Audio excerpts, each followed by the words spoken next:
ব্রাহ্মণবাড়িয়া একটি মসজিদ ভেঙে দিয়েছে কিছু ভিন্ন আকীদার মানুষ। এই মসজিদ ভাঙাকে কিভাবে দেখছেন আপনি? মসজিদ ভাঙা এটা আল্লাহর জমিনের সবচেয়ে গর্হিত, সবচেয়ে জঘন্য অপরাধগুলোর মধ্য থেকে একটা। কোন যুক্তিতে, কোন অজুহাতে, কোন কারণ দেখিয়ে মসজিদ ভাঙার কোন সুযোগ, কোন অধিকার কারো নাই। আমরা যখন ভারতে মুসলমানদের মসজিদ ভাঙা নিয়ে প্রতিবাদ করছি, তখন যদি আমাদের দেশে মসজিদ ভাঙে, এটা হবে আমাদের জন্য সবচেয়ে লজ্জাজনক অধ্যায়।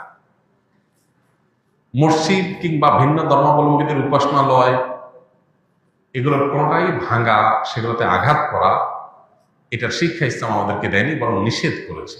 আপনারা অনেকে জানেন, নবী করিম সাল্লাল্লাহু আলাইহি সাল্লাম জিহাদের ময়দানে পর্যন্ত অন্য ধর্মাবলম্বীদের উপাসনালয় পর্যন্ত তিনি আঘাত করতেন না, বরং ইসলামে পরিষ্কারভাবে নিষেধাজ্ঞা রয়েছে অন্য ধর্মাবলম্বীদের উপাসনালয়গুলোকে আঘাত করার ব্যাপারে। তাদেরকে আমরা তাওহীদের দাওয়াত দিব, তাদের উপাসনালয়গুলোকে আঘাত করে ভেঙে ফেলতে ইসলাম আমাদেরকে নির্দেশ করে না। আমাদের মসজিদ কিভাবে আমরা নির্দেশ ভাঙতে পারি? কেউ যদি কোনো ভুল করে, কোনো বাড়াবাড়ি করে, তার প্রতিকারের আপনি বহু পথ অবলম্বন করতে পারেন। তবে আল্লাহর ঘরে আঘাত করতে পারেন না। আল্লাহর ঘর তো আল্লাহর ঘর। কেউ যদি কোনো মসজিদ আল্লাহর ঘরের জন্য জমি ওয়াকফ করে থাকে, দান করে দিয়ে থাকে, তখন সেটা আল্লাহর ঘর হয়ে যায়, এটা মালিক আল্লাহ। ওটাতে আঘাত করা এটা শরিয়াতে সবসময় নিন্দনীয়। এই জন্য কোনো যুক্তিতেই মসজিদে আঘাত করা জায়েজ নয়। আমরা নবী সাল্লাল্লাহু আলাইহি সাল্লামের সিরাতের কথা জানি।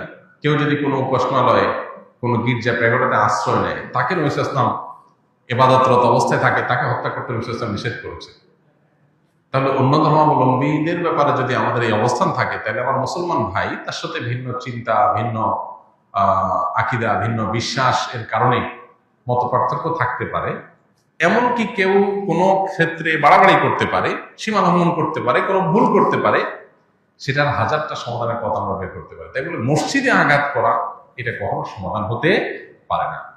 বাংলাদেশ এই ক্ষেত্রে আমাদের আশেপাশে যে কোনো দেশের চাইতে ভালো একটা অবস্থানে আছে, যে আমাদের দেশে আলহামদুলিল্লাহ পরমত সহিষ্ণুতা এই লেভেলে আছে যে আমাদের পার্শ্ববর্তী ভারত কিংবা পাকিস্তানে পর্যন্ত ভিন্ন চিন্তার মানুষদের উপাসনায় আঘাত করা, এমনকি মসজিদে এক মুসলমানদের একটা গ্রুপ আরেক গ্রুপের মসজিদে আঘাত করা, এগুলো পাকিস্তানে প্রচুর পাওয়া যায়, কিন্তু আমাদের দেশে আলহামদুলিল্লাহ এগুলো নাই। আমাদের এই ঐতিহ্যটাকে ধরে রাখার চেষ্টা করা উচিত। কোনো মানুষ এ ধরনের কাজ করলে তাদের ব্যাপারে সবার দল মত নির্বিশেষে সবাই সেখানে সোচ্চার হওয়া উচিত এবং এ ধরনের কর্মকাণ্ড এটা করতে বাধা দেওয়া উচিত, এবং কেউ এই অন্যায় কাজ যেন করতে না পারে সবাই সতর্ক থাকা উচিত। সমাজে পরস্পরের সহমর্মিতা এবং সহাবস্থান এটা যেন ভালো থাকে, এটা যেন সবাইকে দায়িত্বশীল আচরণ করতে হবে। দায়িত্বশীল আচরণ না করলে তার পরিণতি ভালো হবে না, আমরা সবাই ক্ষতিগ্রস্ত হব।